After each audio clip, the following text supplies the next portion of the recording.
어떤 건망증이 심한 부부가 휴일을 맞아서 등산을 하게 되었습니다. 한참 산에 오르다가 아내가 깜짝 놀란 듯 여보 어떻게 나 집에서 나올 때 다리미 안 끄고 그냥 나왔어 라고 말합니다. 그 말 듣고 그 남편이 하는 말이 씩 웃으면서 하는 말이 괜찮아 나는 세수하다가 수돗물 안 끄고 나왔어 라고 말하더랍니다. 불은 안 났을까요? 수돗물 틀어놔서. 이런 건망증 때문에 우리가 낭패를 당하고 곤경에 처하는 일들이 적지 않습니다. 그런데 가장 고약한 건망증은 은혜를 잊어버리는 망각의 건망증이라고 말할 수가 있습니다. 사람들이 누구나 욕으로 삼는 개는 사흘만 기르면 3년을 두고도 그 은혜를 잊지 않는다고 합니다. 사흘만 보살펴줘도 개는 주인의 은혜를 잊지 않는다고 합니다. 한 30여 년 전 모스크바 공항에서 주인을 잃은 개가 보세구역을 떠나지 않고 2년 동안을 그 공항을 머물렀던 적이 화제가 된 적이 있었습니다.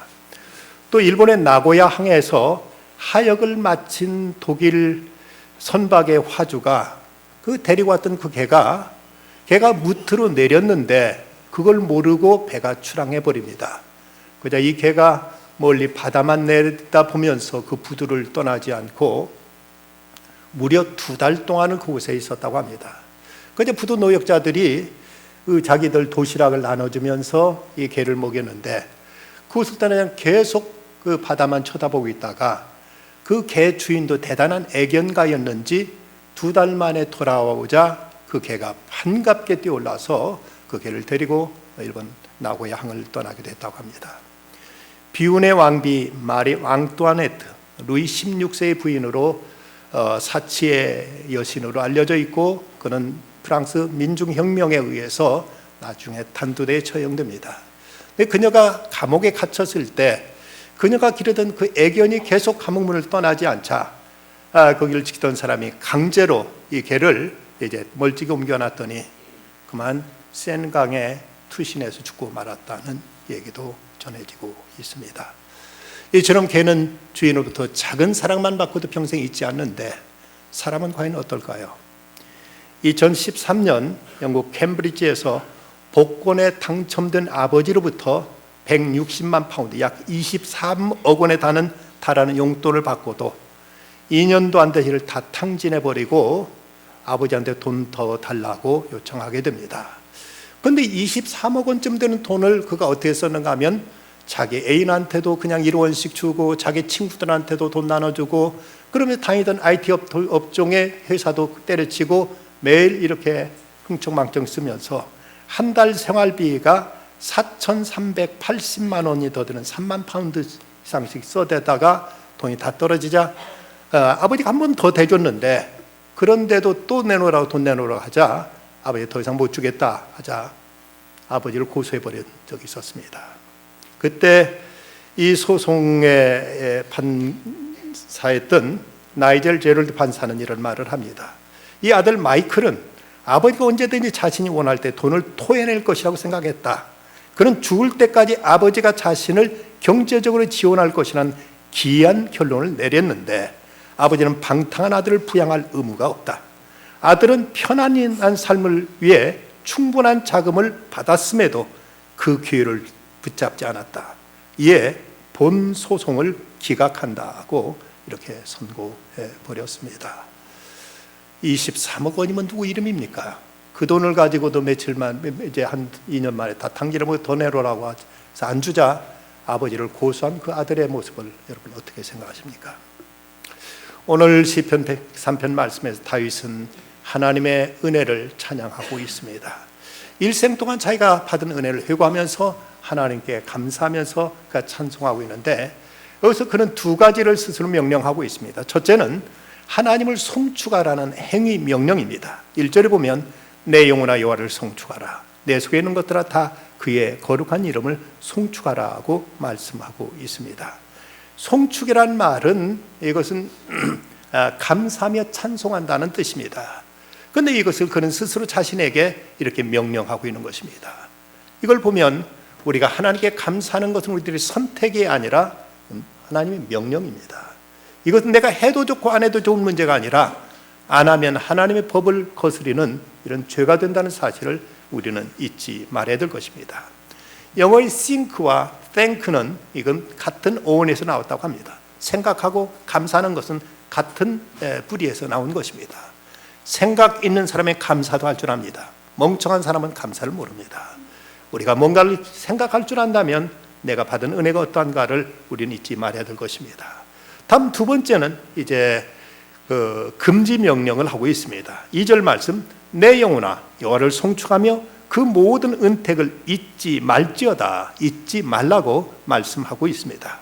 잊지 말라고 잊는다는 이 단어, 수학하라는 이 히브리 단어는 단순히 우리들의 기억력이 모자라서 그냥 어떻게 기억 속에 빠져나간다는 얘기가 아니라 이것은 의도적으로 무시하는 것, 묵살하는 것, 이것은 이제 하나님의 은혜를 의도적으로 생각지 않고 이것을 외면해 버리는 것을 의미하는 이런 이제 단어로 쓰여져 있습니다. 우리 사람들은 그저 없는 것에 대해서는 그토록 관심이 많으면서 이미 받은 것, 이미 누리고 있는 것에는 애써 외면하거나 부인할 때 이것이 참으로 큰 죄가 된다는 사실을 알아야 됩니다. 원래 감사라는 말에는 remember, 기억한다는 의미가 내포되어 있습니다. 뭔가를 기억해야 우리가 감사할 수 있는데 우리는 기억해야 할 때 감사할 수 있지만 이 반대의 경우는 배은망덕입니다. 우리가 하나님께서 우리가 베푸신 은혜를 의도적으로 잊어버리고 여기도 외면한다면 이것이야말로 가장 고약한 이런 배은망덕의 죄가 되는 것입니다. 어찌 생각하면 우리 한국 사람들은 참으로 하나님께 감사해야 될 조건이 큰 민족임을 우리는 깨닫게 됩니다. 경제 건설에 있어서 라인강의 기적이라든지 일본의 기적 등을 얘기하는 사람들이 있습니다. 그리고 홍콩의 기적, 대만의 기적, 싱가포르의 기적을 얘기하는 사람도 있습니다. 하지만 독일이라든지 일본 같은 나라는 스스로 세계대전을 2번이나 치를 만큼, 세계를 향해 전쟁을 벌일 만큼 막강한 힘이 있던 이런 나라였습니다. 그런 나라 전쟁을 통해서 그들의 모든 것을 이제 폐허해야 됐지만 그걸 다시 복구한 것, 회복이지 그들은 뭐 기적이라고 말할 것이 없는 이런 나라입니다. 뿐만 아니라 홍콩이라든지 싱가포르라든지 대만 같은 나라는 세계 각지에 흩어져 있는 그 수많은 화교들, 그들의 자본과 그들의 기술과 그들의 마케팅과 그들의 이제 그 상업망에 의해서 저들은 이제 부를 이룰 수 있었고 자동적으로 그들은 이제 경제를 부강하게 만들 수가 있었습니다. 그런데 우리나라는 어떻습니까? 500년 동안 우리는 봉건 국가로서 조선 시대를 보냈습니다. 그리고 나서 우리는 36년 동안 일본으로부터 철저하게 수탈당해 가지고 심지어 숟가락까지 다 빼앗게 될 정도로 우리는 그렇게 일본으로부터 약탈당했습니다. 그 다음에 우리가 겨우 독립을 얻었지만 그리고 바로 이어서 6.25라는 그런 민족의 참상 전쟁이 온 나라를 다 불태워버리고 말았습니다. 우리는 당시 자본도 없었고 기술도 없었고 어떤 그 마케팅할 능력도 없었던 나라입니다. 우리가 먼 얘기가 아니라 바로 이 자리에 앉아 계신 여러분 가운데 30-40년 전 우리가 겪은 얘기입니다. 얼마나 많은 사람들이 겨울추위에 얼어 죽었고 얼마나 많은 사람이 굶어 죽었고 얼마나 많은 사람들이 연탄가스로 인해 질식사했습니까? 그런데 우리가 기술도 자본도 없던 이 나라가 이만큼 살게 된 것, 여러분 연휴만 됐다 하면은 인천공에 메어질 정도로 세계 관광을 떠나는 이만큼 우리가 살고 있고 먹을 것이 남아돌아서 버리는 음식 쓰레기만도 10조 원을 헤아린다고 할 만큼 이런 풍요의 시대를 살아가고 있다면 이 모든 것 속에 하나님의 은혜를 우리는 망각한다는 것이 얼마나 무서운 일인가를 생각할 줄 알아야 됩니다. 그렇다면 오늘 말씀을 통해 우리가 하나님께 참으로 감사해야 될 것이 있다면 그것이 무엇일까? 무엇보다 그 첫째는 죄사함의 은혜를 감사해야 됩니다. 오늘 말씀 3절, 그건 내 모든 죄악을 사하시며, 이 문제에서 우리 그리스도인은 절대 감사의 조건을 가지고 있습니다. 그러면 이대로 죽을지라도 우리는 하나님께 감사해야 될 문제입니다. 우리에게 있어서 인간에게 가장 본질적인 문제는 죄사함의 문제입니다. 어떻게 하나님의 그 지엄하신 심판 앞에 서느냐, 이것이 우리의 모든 인간에게 주어진 숙명인데 바로 예수 그리스도 때문에 우리가 죄산받아서 하나님을 아버지라고 부를 수 있고 그분의 나라의 편안히 안길 수 있게 됐다는 사실, 이것만도 얼마나 우리가 큰 감사의 조건을 지었는가를 우리 잊지 말아야 됩니다. 오늘 말씀 특별히 다윗의 시입니다. 다윗이 이런 찬양을 하게 된 데는 그의 자신이 뼈저린 경험이 있었습니다. 그는 우리아 장군의 아내인 밧세바와 간음죄를 저질렀습니다. 그리고 그것을 감추기 위해서 자기한테 그토록 충성을 다했던 우리아 장군을 사지로 내몰아서 그를 죽게 했습니다. 그 죄를 나단 선지자를 통해서 지적받았을 때 그는 그야말로 베갯니가 썩을 정도로 눈물 흘리면서 숱한 날들을 눈물로 참여하고 하나님 앞에 철저히 회개합니다. 그때 하나님께서 그에게 사죄의 은총을 베풀어 주신 것이죠. 마태복음 1장에 보면 다윗은 우리아의 아내에게서 솔로몬을 낳았다고 이렇게 기록하고 있습니다. 어떤 분은 이 말씀을 읽으면서 그렇게 울면서 하나님의 은혜를 깊이 깨달았노라고 얘기합니다. 왜 하필 다윗은 그의 아내에게 솔로몬을 낳았다고 하지 않고 우리아의 아내에게 솔로몬을 낳았다고 성경 기록하고 있을까? 어떤 관계가 있는지 잘 알고 있습니다. 이렇게 그가 못된 흉악한 죄를 저질렀지만 하나님의 철저히 회개했을 때 하나님께서는 다윗과 우리 이제 밧세바 사이에서 솔로몬과 같은 가장 역사상 지혜로웠던 아들을 하나님은 그에게 주심으로 그에 대한 사죄의 은총을 확증해 주신 것을 보여주고 있습니다. 위대한 수학자의 천문학자이며 과학자였던 유명한 코페르니쿠스는 죽음을 앞두고 이런 유언을 남깁니다. 그 유언에 따라 그가 묻혀있는 묘비에는 이런 글귀가 새겨져 있다고 합니다. 나는 바울이 가진 특권을 구하지 않습니다. 나는 베드로에게 주신 능력도 구하지 않습니다. 나는 다만 십자가의 상의 그 우편 강독에 주신 그 용서만을 구할 뿐입니다. 어찌 생각하면 하나님께 뭘 구한다는 것 자체가 염치 없는 일이지만 그래도 우리가 결코 포기할 수 없는 하나의 기도 제목은 하나님 용서해 주십시오. 이것만은 어떤 경우에도 우리 하나님께 가장 간절하게 드려야 될 기도인데 코페르니쿠스 같은 대과학자의 수학자도 하나님 앞에 겸손히 이 사죄의 은총을 구하는 걸 보면 다윗은 용서받은 그 사실을 그렇게 감사하고 있었던 것입니다. 두 번째 다윗이 감사했던 것은 건강을 지켜주신 하나님의 은혜에 감사했습니다. 3절 후반절 내 모든 병을 고치시며 내 모든 병을 고치시며 요즘 같은 가을에 초겨울 날씨에도 미세먼지가 어떻고 황사가 어떻고 하는 얘기를 들어보면 곧 우리는 이제 호흡기 질환으로 곧 죽을 것 같은 이런 공포심을 가질 때가 많습니다. 언젠가 신문에는 살인식품이라는 이런 극한 이제 자극적인 제목의 기사가 실리기도 했습니다.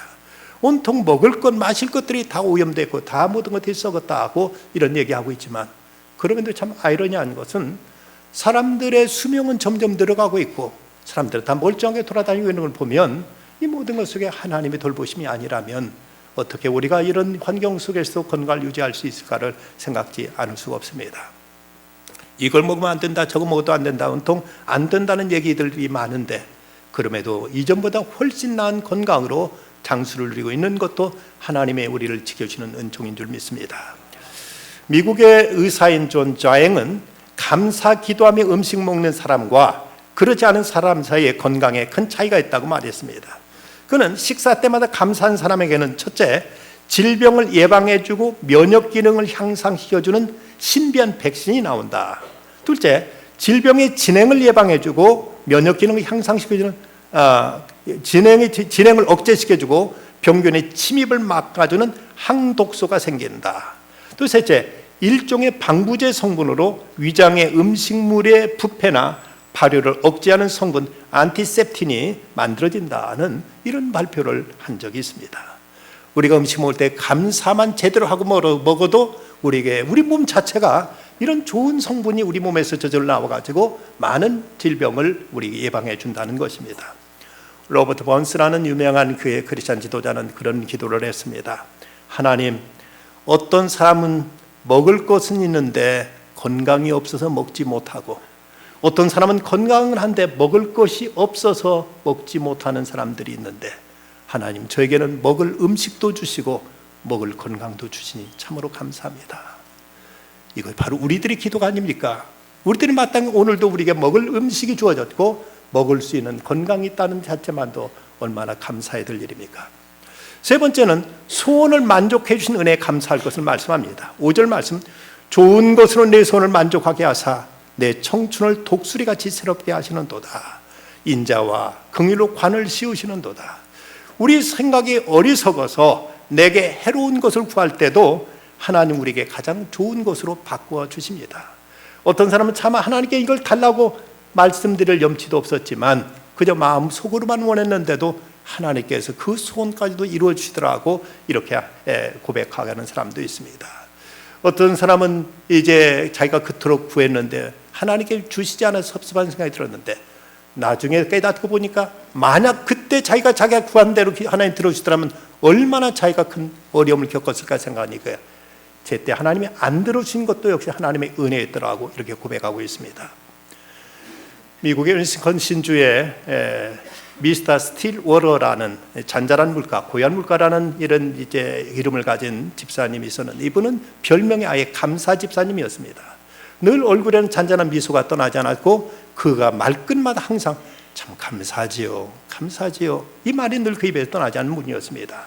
그런데 이분이 나이가 들면서 아내도 함께 나이를 들어가자 그만 아내가 알츠하이머 치매에 걸려버리고 맙니다.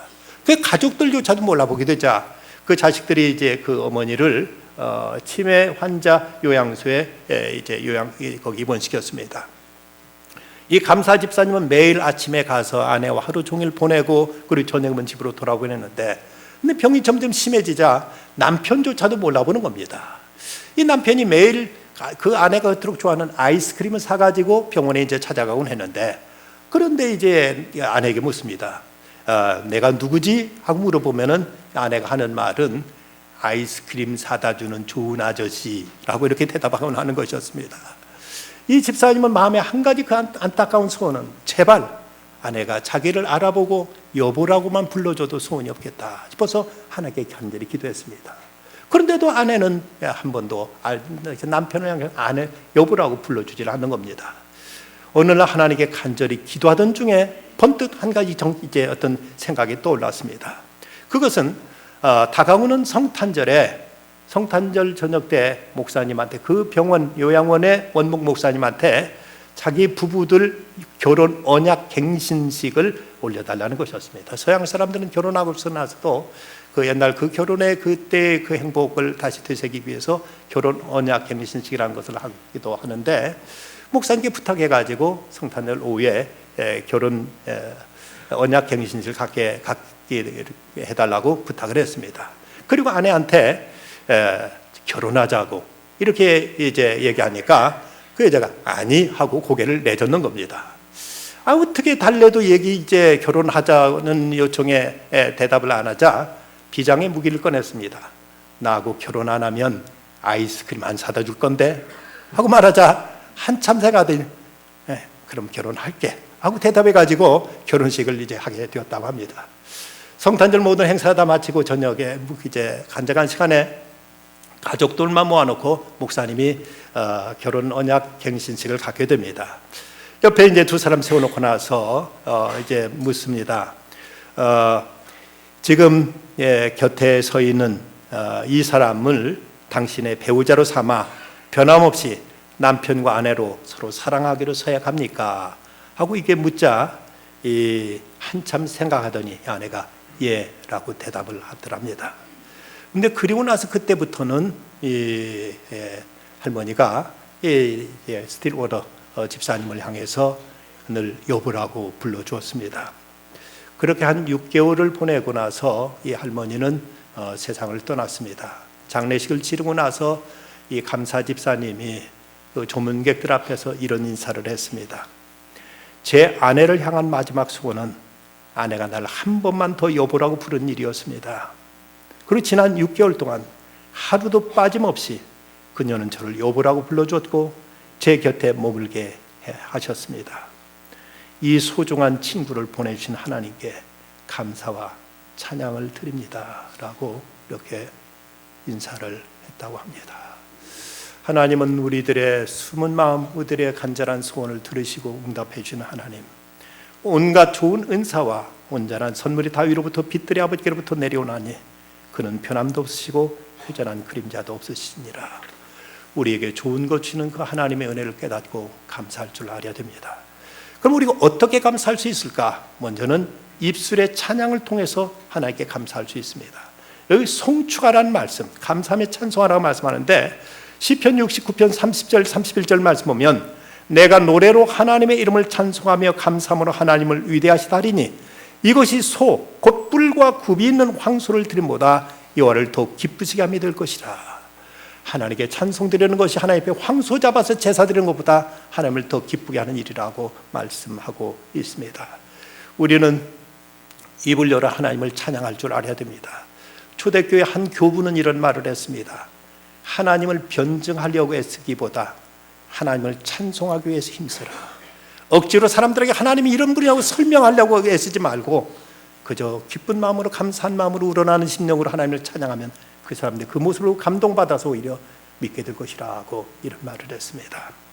두 번째는 우리가 몸으로 감사드릴 수 있습니다. 로마서 12장 1절 너희 몸을 하나님이 기뻐하시는 거룩한 산 제물로 드리라. 이는 너희가 드릴 영적 예배라고 말씀하고 있습니다. 우리 몸으로 하나님께 기뻐하시는 일을 함으로써 하나님 은혜에 우리가 보답할 수가 있는 것이죠. 어느 공마단의 고개사는 그 예수님을 영접한 다음 내가 주님을 기쁘시게 해드리고 싶은데 자기는 돈도 없었고 특별한 다른 재능도 없었습니다. 어떻게 하나님을 좀 기쁘시게 해드릴까 하다가 어느 날 텅 빈 예배당에 혼자 들어와 가지고 이 강단 앞에서 혼자 땀을 뻘뻘 흘리면서 물구나무를 서더니 그가 이제 일어서면서 하는 말 하나님 기쁘시지요? 라고 이렇게 말씀드리더라고 합니다. 자기가 할 수 있는 일은 그저 물구나무 서는 재주밖에 없어. 그것을 통해서라도 하나님은 기쁘시게 해드리겠다고 그가 성전에 나와서 물구나무 선 모습처럼 내가 지닌 이 몸을 가지고 봉사하고 수고하고 일함으로써 주님께 은혜 보답할 수 있을 것입니다. 세 번째는 물질로 주님께 감사드릴 수 있습니다. 고린도후서 9장 11절 너희가 모든 일에 넉넉하여 너그럽게 연보함은 그들이 우리로 말미암아 하나님께 감사하게 하는 것이라고 이렇게 말씀합니다. 우리에게 그토록 소중한 예물, 물질을 하나님께 드림으로 우리가 하나님 은혜에 우리가 다소나마 감사하고 보답할 수가 있게 되는 것입니다. 어떤 사람은 감사하다고 생각을 하면서도 그걸 표현하지 않는 것은 선물을 포장만 해놓고 주지 않는 것과 마찬가지라고 합니다. 우리 마음속에 하나님께 감사한 마음이 있다면 어떤 형태로든 이걸 표현할 줄 알아야 될 것입니다. 우리 교회가 합병하던 때 어떤 권사님은 오랫동안 파출부해서 모으고 모은 돈 1,000만 원을 그 당시 헌금한 분이 있었습니다. 지금도 1,000만 원이라면 큰 돈입니다만은 1997년도에 그것도 그냥 자식이 벌어다 준 돈이 아니라 본인이 그냥 번 돈, 그냥 모은 돈이 아니라 파출부 해가면서 모았던 돈 1,000만 원을 고스란히 하나님께 헌금해서 교회가 하나 되는데 크게 기여한 분도 있었습니다. 세상에 가장 기분 나쁜 죄가 있다면 배은망덕의 죄입니다. 그래서 지옥의 가장 심층부에는 시저를 배신한 브루토스와 예수님을 배신한 가룟 유다가 앉아 있을 것이라고 이렇게 말하고 있습니다. 토머스 풀러는 감사는 가장 적은 미덕이지만 배은망덕은 가장 심한 악덕이라고까지 표현하고 있습니다. 가장 큰 불행은 무엇이 부족한 목마름이 아니라 오히려 많은 것들을 누리면서도 이것을 감사할 줄 모르는 메마름이 가장 심한 불행이라고 이렇게 얘기도 하고 있습니다. 1940년 9월 15일 독일 공군들이 대거 영국으로 날아와서 영국의 총공세를 퍼붓고 복격해야 됩니다. 그때 그 공격이 10분만 더 지속되더라면 영국은 그대로 손들 수밖에 없었던 상황이었는데 웬일이니 갑자기 영국 공군, 독일 공군들이 갑자기 전면적인 퇴각을 했습니다. 그때 영국 공군 총사령관을 연구하던 다우딩 경은 이런 말을 남깁니다. 이날 독일군의 갑작스런 퇴각은 이해할 수 없는 사건으로 하나님의 개입이라고 밖에는 설명할 수 있는 어떤 일도 없다. 이건 역사의 반전이었다고 이런 말을 했습니다.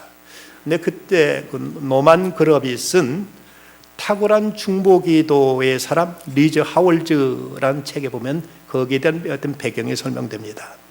웨일즈 성경대학교 학장했던 리즈 하월즈는 그 전날 독일의 대대적인 폭격이 있던 그 전날, 물론 그 전부터 폭격은 계속되어 왔습니다만은 그 웨일즈 대학 성경대학 학장으로서 그는 그 학교에 있는 모든 그 기독교 공동체를 모아놓고 중보 기도를 드렸습니다. 하나님, 독일의 이 공격으로부터 우리를 지켜주십시오 하고 간절히 모여서 기도했는데, 근데 그때 그는 하나님께로부터 어떤 확신, 약속을 받습니다.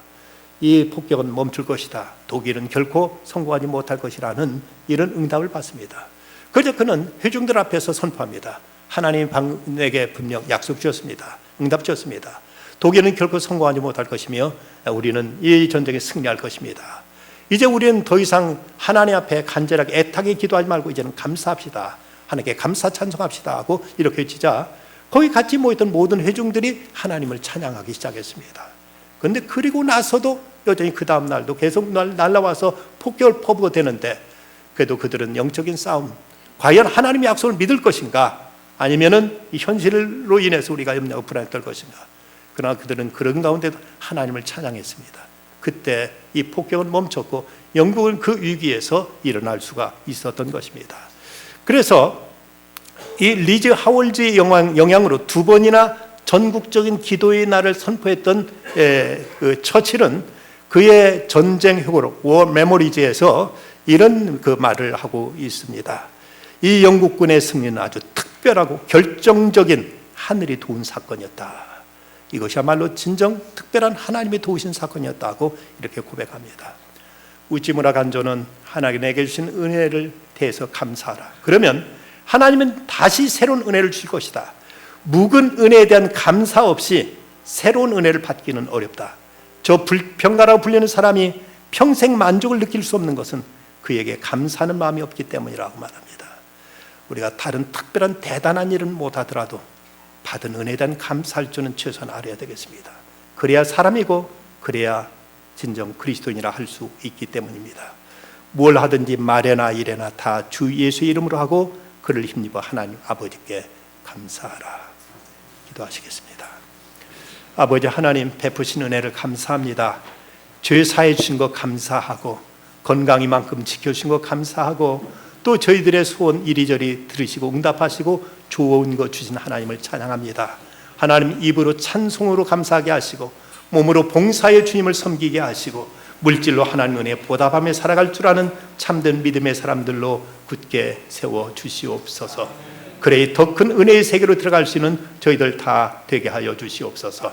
예수님의 이름으로 기도드리옵나이다. 아멘.